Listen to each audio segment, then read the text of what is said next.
এদিকে দুপুরের পরেই এক দফার ঘোষণা দিয়ে রাজপথ উত্তাল করে তুলল শিক্ষার্থীরা। শেখ হাসিনার মতো ডক্টর ইউনূসেরও পতন হতে চলেছে ছাত্র জনতার হাতে। আবারও পুরাতন রূপে ফিরেছে পুলিশ। গুলি আর টিয়ার শেলে আহতের সংখ্যা 250 জনেরও বেশি শিক্ষার্থী। আবারও ভয়ানকভাবে ফিরে এসেছে জুলাই।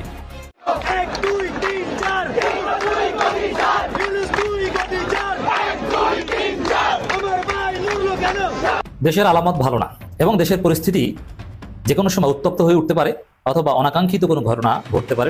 দফা দাবি নিয়ে সাধারণ যে শিক্ষার্থীরা রয়েছে তারা কিন্তু আসলে সচিবালয় ঘেরাও কর্মসূচি করেছে এবং তাদের দাবি দেওয়া বাস্তবায়ন না হওয়া পর্যন্ত তারা কিন্তু এই সচিবালয় ছাড়বেন না।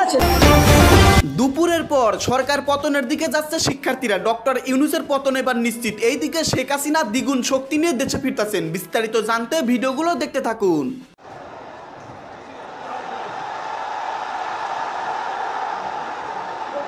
শত শত শিক্ষার্থী সেখানে জড়ো হয়ে গেট ভেঙে সচিবালয়ের ভেতরে প্রবেশ করে।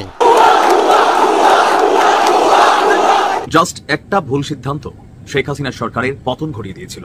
বিচক্ষণ একজন ব্যক্তিত্ব প্রধান উপদেষ্টা ডক্টর মোহাম্মদ ইউনূস, তিনিও যে আসলে তালগোল পাকাবেন সেটা কিন্তু পাবলিক আশা করে নাই। শিক্ষা উপদেষ্টার পদত্যাগ, এই ব্যাপারটা কখন যে সরকারের পদত্যাগে রূপান্তরিত হবে সেটা বলা মুশকিল এই মুহূর্তে, কারণ সচিবালয়ের সামনে গুলিস্তান এলাকায় রীতিমতো যুদ্ধ অবস্থা তৈরি হয়েছিল আজকে সারাদিন। দায়িত্বজ্ঞানহীন সরকারের রাজনৈতিক দলের সাথে দায়িত্বজ্ঞানহীন বৈঠক।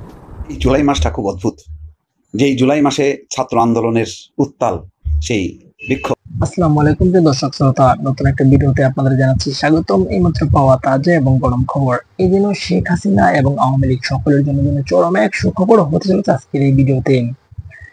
শেখ হাসিনা বাংলাদেশে প্রবেশ করবে, আগের মতন রাজত্ব করবে, এমন তথ্যই পুরো বাংলাদেশ থেকে শুরু করে পুরো বিশ্বে ছড়িয়ে গিয়েছে।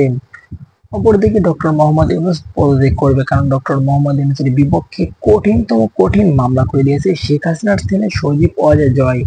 এমনটাও আপনারা জানতে পেরেছেন প্রিয় দর্শক বন্ধুরা। তাহলে কি শেখ হাসিনা বাংলাদেশে আসবে, আগের মতন বাংলাদেশ হাসবে, এমনটা বলছে আওয়ামী লীগ? সত্যি কি শেখ হাসিনা বাংলাদেশে আসতে পারবে, নাকি মানুষকে বিভ্রান্ত করার জন্য এই গুজবগুলো রটিয়ে বেড়াচ্ছেন? এই বিষয়টি অবশ্যই আপনারা কমেন্ট করে বলে যাবেন। সেই সাথে কে কে আওয়ামী লীগকে সমর্থন করেন সেই বিষয়টিও কমেন্ট করে বলে যাবেন। আজকের মতন এই পর্যন্তই, দেখা হচ্ছে পরবর্তী কোনো ভিডিও নিয়ে। সেই পর্যন্ত আপনারা সকলে ভালো থাকুন, সুস্থ থাকুন, এই চ্যানেলের সাথেই থাকুন। আল্লাহ হাফেজ।